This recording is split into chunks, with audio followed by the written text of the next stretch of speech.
So I'm out here doing some shooting today and trying out some things, and rifle's not running right. I'm gonna have to work through that, figure that out. I think the timing is a little off when the bolt closes, when the hammer drops.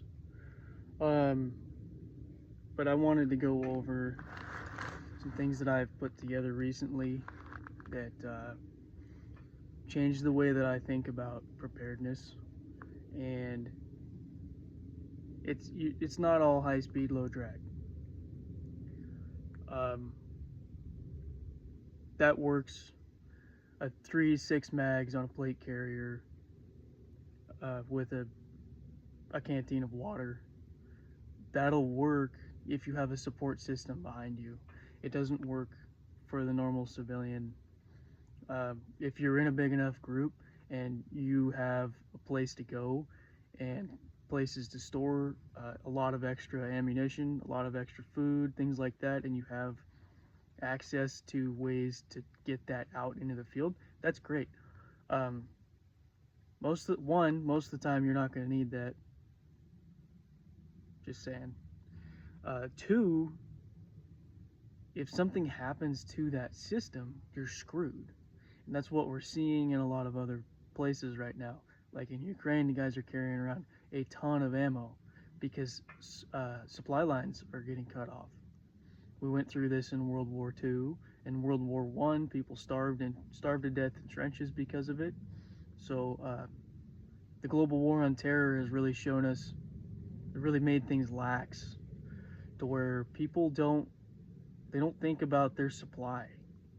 They're getting more food, getting more water, availability of things, how that's going to work out in a like societal collapse without rule of law, shit hit the fan type of scenario. You're screwed as an average civilian.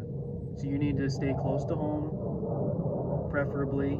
If it starts getting bad there and you have to leave, get your family out, then you need to be able to support yourself because nobody's coming to help you. So when I'm just tooting around in the woods with my AR, I typically just carry this. So this is a Spiritus, I believe it's a Mark V. It's the single row placard. I carry as a chest rig. I made my own X harness for it because the H harness web across the back seemed like it felt like it was too wide, and I always felt like I was going to slip a shoulder out of it. It was great on over a plate carrier, but just standalone, I wasn't a big fan. I'm a smaller guy. I'm 5'7", about 170 most of the time. I fluctuate about 10 pounds up down. But take that for what you will. I mean, whatever you want to take about that. So I believe that when you're in the woods, you don't really need a handgun. But I have a handgun. I can grab this. Somebody starts shooting it at my apartment complex or across the street at this big manufacturing plant. I can just grab this in the middle of the night, take off. I don't have to have my rifle. So I have my pistol in here. It's a Glock 19.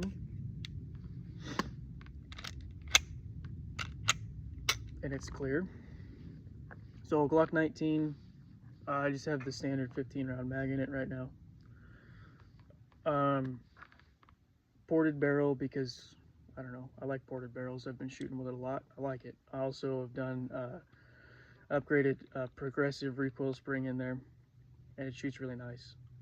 With an X300 and a Holosun 407 green.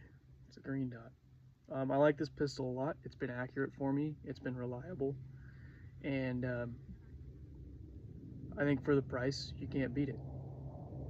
There's other options out there, but I think with the aftermarket support available for Glock, it's kind of between Glock and Smith & Wesson at this point. Smith & Wesson has gained a lot of aftermarket support for cheaper guns that you can do a lot to. Glock platforms and Smith & Wesson haven't been. I really like this. I have the QVO thumb clip on here. It gives me a place to put my thumb, and I also get a very high grip with my support hand. I actually completely cover the last round hold open, so it doesn't work for me, and I just rack the slide. So when I shoot, I'm shooting, and I need to reload. I slap my new mag in, and I just right on the optic, just slam it, right, and it's quick. It's really not that big of a deal. I like getting my support hand really high. I can keep the gun really flat. Recoil straight back. It's not a huge issue, and I can do that without the ported barrel also. I had a threaded barrel for this I was using for a while, because this was something that I put together. I didn't buy this off the shelf. And the threaded barrel with this recoil spring and a really high grip, I can still keep it nice and flat. But I do like the porting because in weird positions and stuff, it's easier to keep it nice and flat. So that is in a QVO Tactical inside the waistband holster that I have stuck Velcro on so that I can Velcro it inside here. It stays put, stays where I want it, right? And then I put one of my magazine retention bands over the top. And then this guy, this makes it so I can adjust that, right? If I want to put a different pistol in there, or if I want to just get rid of this for a while, for whatever reason, I can just move it off to the side. I don't have to have that. But this gives me a little bit of extra retention, because when you're in the woods, the trees are angry, the brush is angry, and it will take things from you. So you need to tie down everything, strap down everything, all the retention you can get. Open top holsters with no retention, open top mag carriers. I'm not a huge fan of not having any kind of retention on my stuff, because when I'm out here in the mountains and I'm hiking around and I'm doing things, I've lost stuff. I've lost magazines before. I lost a Baofeng radio. I got another one, and then I upgraded to this guy, which we'll talk about in a few minutes. But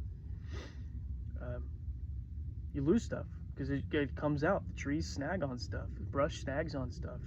You're not always going to be on a road or a trail, right? So that's a thought for sure. Then I have a 30 round AR mag, right? I could do 20. I have plenty of space left in this. There's actually a big void in the middle that I'm not a huge fan of. And I'm thinking just snuff it closed with it. Just take a piece of the rough side of the Velcro. I don't remember what it's called, the hook. Take a piece of hook, fold it over, stick it in there. No big deal. It'll keep it nice and closed. But I have enough room for a 308 magazine, so if I want to put a 308 insert in here for when I eventually finish my 308, I'll have room for the magazine. I keep a spare pistol mag over here. So this is actually a PMag, 15 round PMag, and I like these. They work. I don't like them for concealment. I don't like them with a stock base plate, but I like them with a +5, and this one's from SLR Rifle Works. So this is now a 20 round mag. So I've got plenty of pistol ammo, plenty of rifle ammo for anything that I would come up with on just hiking around in the woods, right? Going with somebody hunting, hunting by myself, right? I can hunt deer and predators and stuff with an AR-15 and 223, 5.56. So you shouldn't need 50 rounds of ammo for that, but I've got it if I needed to. If I got stranded out in the woods, I'd have plenty of ammo to provide myself with a lot of food, a lot of protection. So, and then over here, you can see the antenna sticking up. Right now I'm running a Anytone 878. I like it a lot. It has a decent sized battery on it. It's digital, UHF, VHF. I have this one opened up to cover GMRS also, and a little bit more of the UHF band or VHF bands.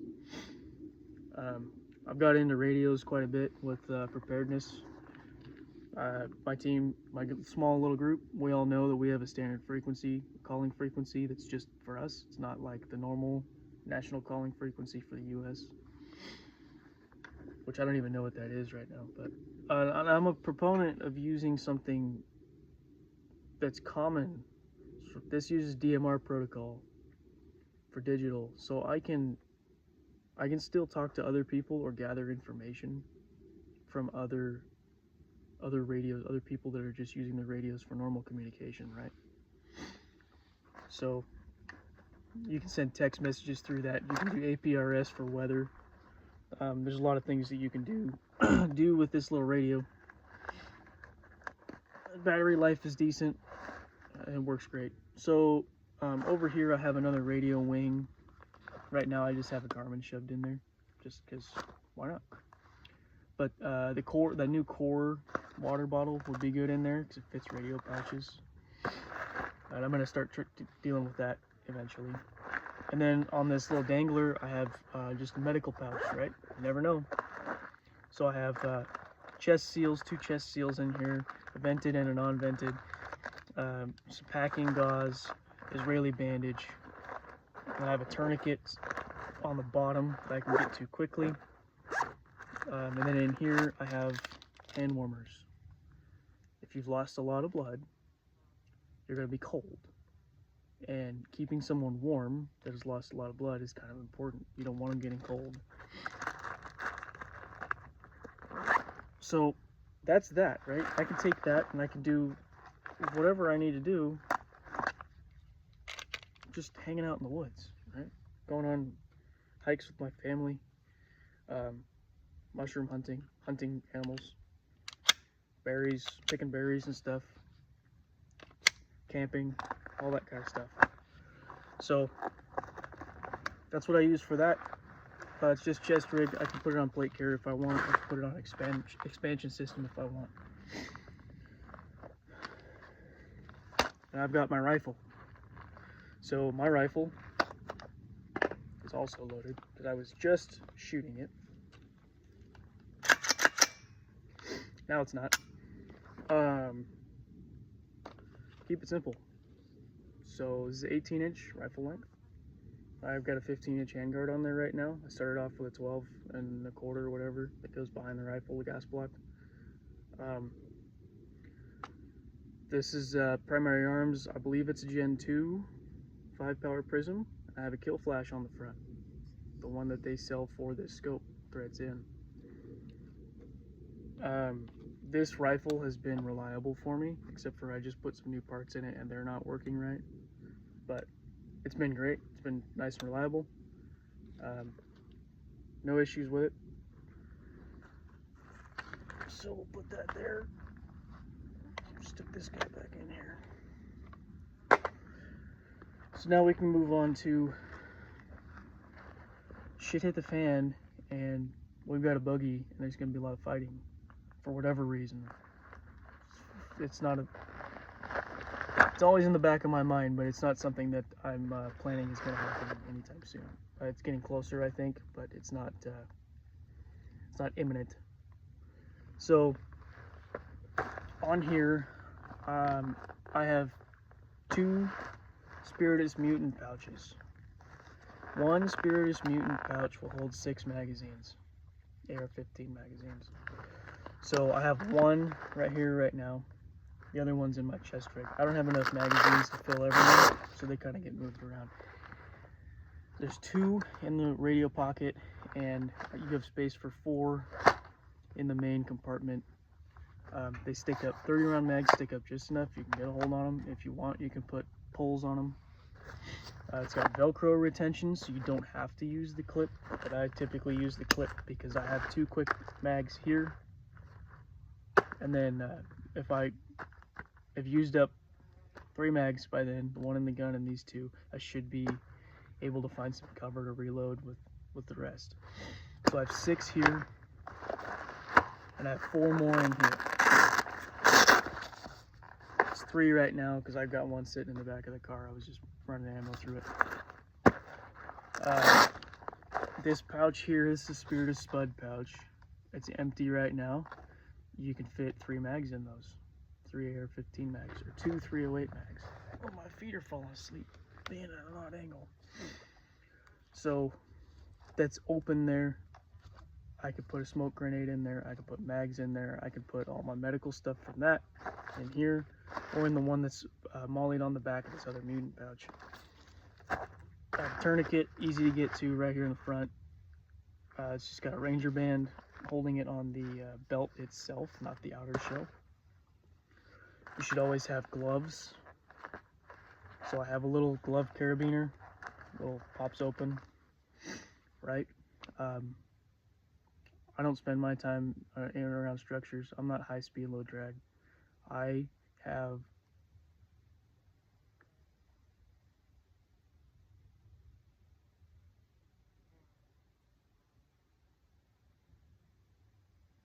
something moving around out there. I have leather gloves. Dexterity's still there. They fit right. Good to go.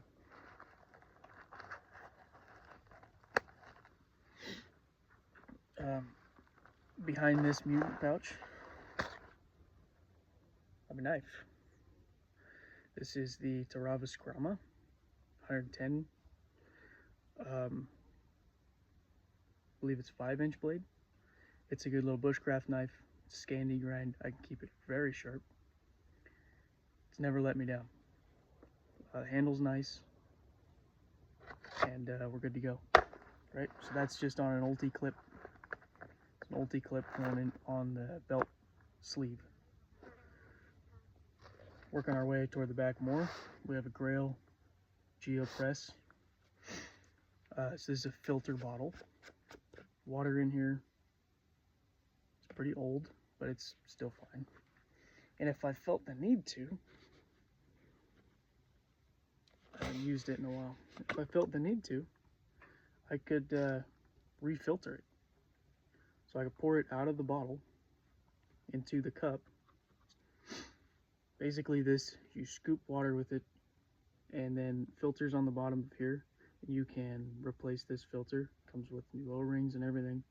But you put water in, you set it on something sturdy, and you push down, and it pushes. See, right now it's pushing the air. As you go down, that pressure building up forces the water up through the filter and into the main cup. It's not large capacity, but there's enough water around here that I don't really worry that much about water. This is large, but it doesn't have a lot of water capacity. But you can filter with this and pour it into a canteen, pour it into a bladder, anything like that. You could take this down to your water source, quickly scoop up water and take off, get a little ways away from your source, and then filter it. You can filter it at the water source much quicker than you can do a gravity system or a hand pump system. So I think that's a great lightweight solution to keep on the belt for water. You would hopefully have your ruck or something, or a day pack with you, 1 day, 2 day pack.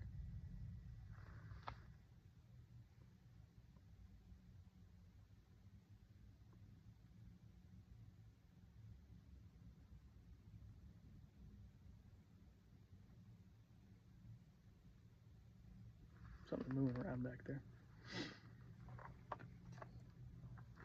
I'm gonna throw a full mag.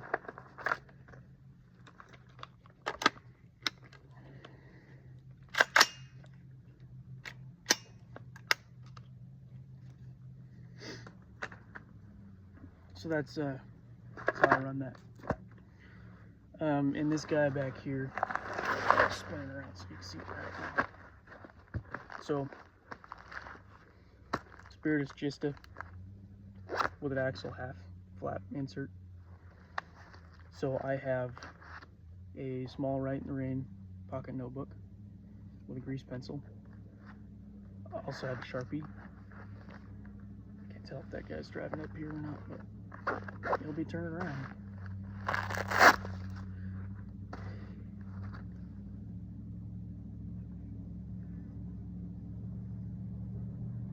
He is coming up here. Damn it. gonna shut you off for a minute. That's the joys of public land. People just walk up, drive up, anywhere. Especially places like this. Like, you're leaning against my car right now. I just drove up here and I was doing a little bit of shooting. I wasn't gonna do anything major, not hiking far away or anything, so I didn't bring a whole bunch of shit. But so in here I keep a lot of stuff. I have a whole bunch of snacks. This is a great place for snacks. I have my compass, which would go in my pocket if I was gonna be doing anything crazy. I have some cami paint, right? This is just a 3-color green, black, brown. It works well, stays on just fine. It's easy to apply. I have lube. This is my homemade lube right here. And I'll do a video on making this, but so far I'm really liking it. It's really slippery, it stays put really well, but it still creeps into small places, so I'll make a video on that eventually. I'm a weirdo and I carry a bunch of tools on me. You're working with something that is not super complex, but there's moving parts that have to move together correctly. And when things happen, bolts get loose, there's a lot of vibration, there's a lot of heat that happens shooting a rifle or a pistol. I have optics that are mounted. There's a lot of things that can go wrong with this system. I have tools with me to fix a lot of things, not everything, but a lot of stuff. So I have these really tiny Knipex pliers. They open up pretty big for a plier this small. They grip really well. I got those. I have these bigger Knipex pliers that open up much bigger. You can grab onto a castle nut and tighten it. If your staking job isn't up to par, grab onto a muzzle device, crank it down. There's a lot of things you can do with this. And then I have Roxxon, I believe is what it was. Yeah, Roxxon, little multi-tool. So this is a spot for a scalpel blade, which I have to order some more. The one that was on there got pretty trashed. I have a dual grit diamond file, 300 and 600 grit right here, so I can sharpen knives. I can file down burrs on things, right? If I have two mating surfaces that need to be mated together, right? Like a slide on slide rails needs to be mated well. I can do that.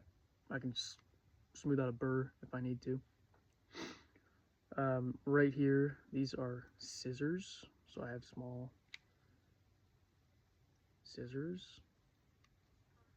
Cutting up clothes, making rags if you need to make a little rag to wipe something down off of a piece of cloth. And then right here is tweezers and a ballpoint pen, and there was a sewing needle in here, but I broke it. And on the back side, you have a standard 1/4-inch bit driver.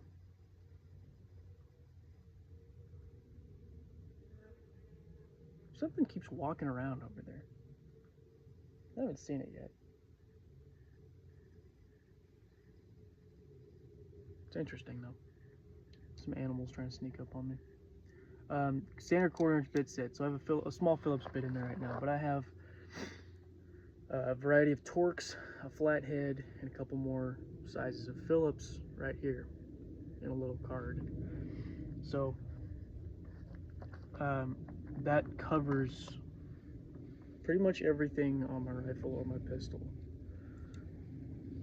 Every fastener. It's not a bolt head, and if it's a bolt head, I have things for that too. So then I have a hand warmer and then a protractor in there, and I keep some cordage with me. This is Dyneema. I'm not going to be cutting this at all, but I made an eye in this side, and I made a soft shackle in this side. so I can connect it to things. If I need to tie something down, if I need to drag something with me, I have ways to do that. I don't remember how long it is, but it's pretty long. It's daisy chained together. So that's what's in that pouch. It's a lot of stuff. It's a pretty full pouch, but some of it will end up going in pockets, right? Like snacks can go in a pocket. Compass is going to go in a pocket. So that's that. Just throw this stuff back in here. You never know when you're going to need lube. That lube will clean pretty well also. It's not just lubricant. It also has ATF in it for detergent, ATF and kerosene. And then this pouch here is just a pair of 10x42 binoculars. Observation is a big deal. You don't want to go hard charging into somewhere. You also don't want to make assumptions on what capabilities somebody has, or if they're actually looking for you, or if they're just walking by. So you need some way to observe well. 10x42s. I think 10 power is a little bit high for me for a handheld. I'm a little too shaky. I kind of have to brace at a distance. Things kind of end up blurry, but that's for me. Everybody has their own preference. I think an 8 would be better for me personally, but that's what I have. And I don't have any paper maps in here yet.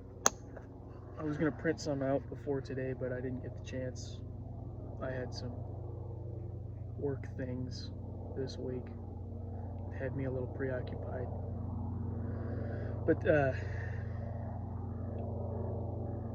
this can support you more. If you want to drop your mag load down, you can put more sustainment in here. Right? You can fit a poncho in there, an MRE or two. There's a lot of things you can do with that. This is not the end-all be-all setup. I'm not saying this is the best way to do this. I'm saying this is a way to do this. This is the way that I'm doing this. I believe it's right for me. Your mileage may vary. Figure out what you like. But it's easy to throw on. It breathes well.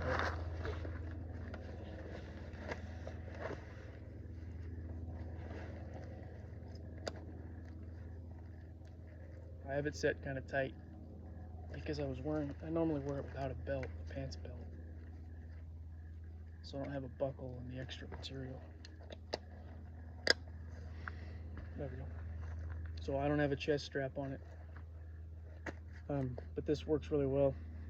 That's an extra strap, then I don't want to cut it off, but I kind of want to cut it off. It's supposed to be like this. This is where my radio will go. If I'm wearing this, put my radio in there. So that it's behind me, but it's off to the side enough that it's not in the way of my pack sitting down. And I'm going to go over that as well eventually. I have plans to make a video on my pack, but I have a couple tweaks to make before I decide that I'm good to go.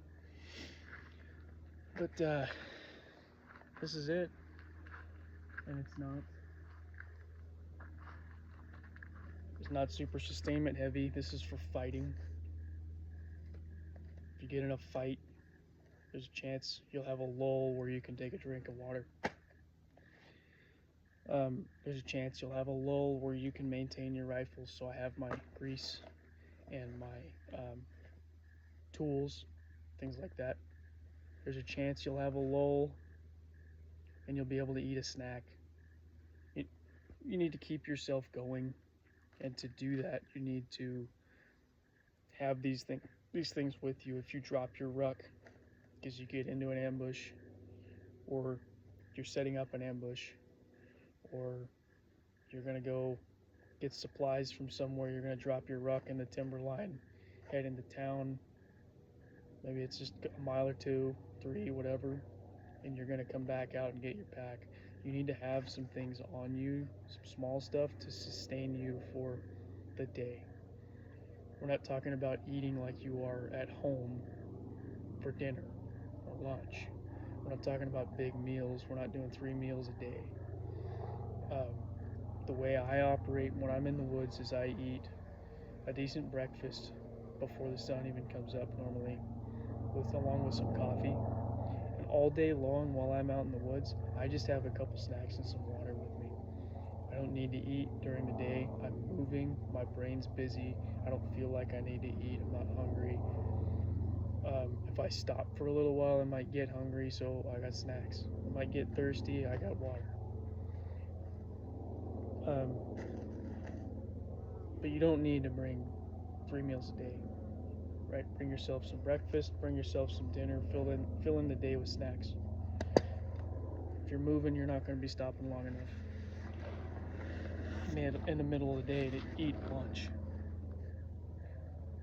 So that's what I have. 2 different kits for different purposes.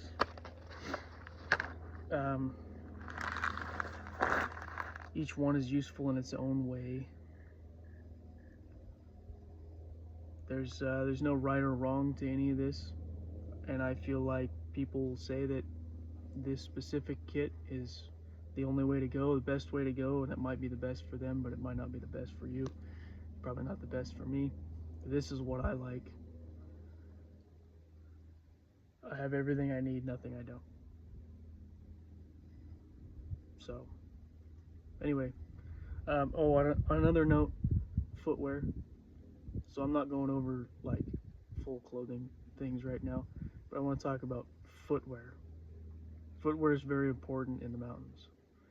I'm in the Pacific Northwest, Oregon, and I've never had boots like these before that perform as well as the ones that I'm wearing. So I have a buddy that also says the same about his. These are not tactical boots. These are logging boots. These are professional work boots, right? This is the Nix Builder Pro. I got the safety toe model because I'm required to have a safety toe at work.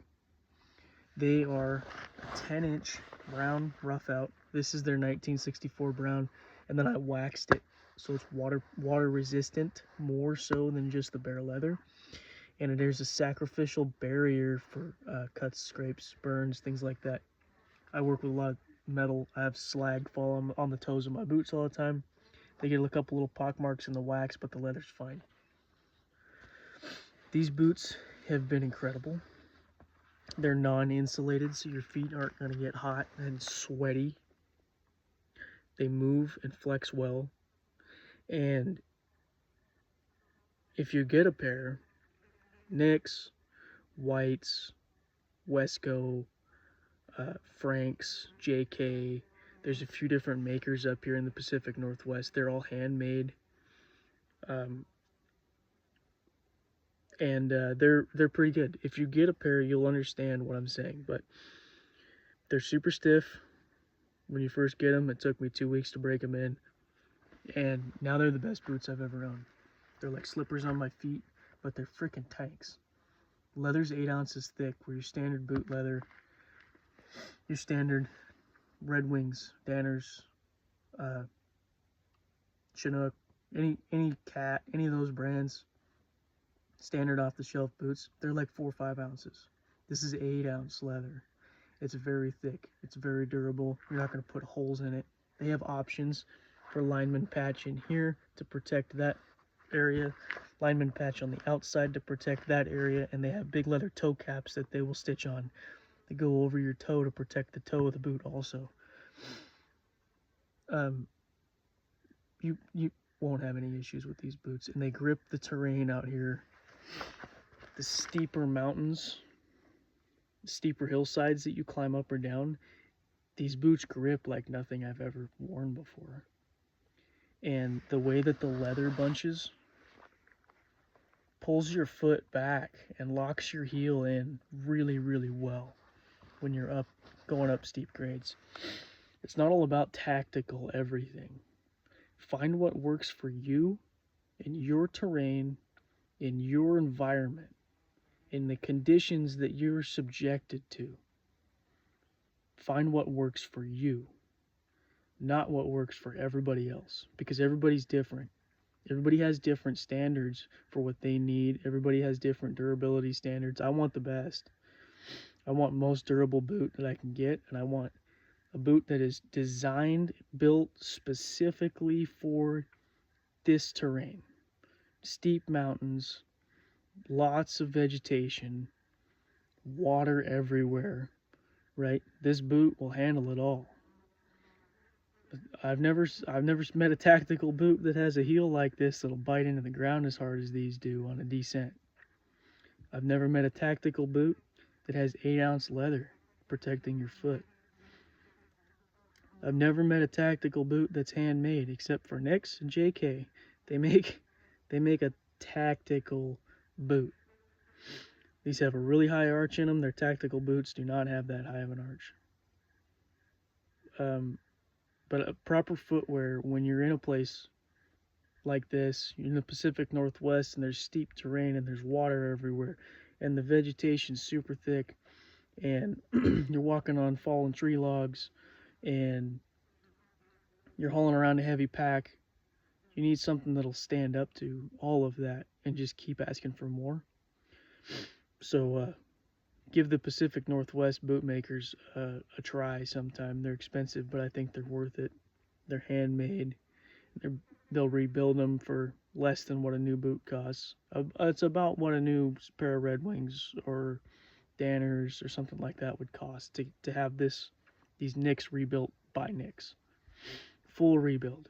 Everything except for the upper. Everything from this seam down gets completely torn off and rebuilt. So, not everything is the same for everyone. Not everyone needs the same things.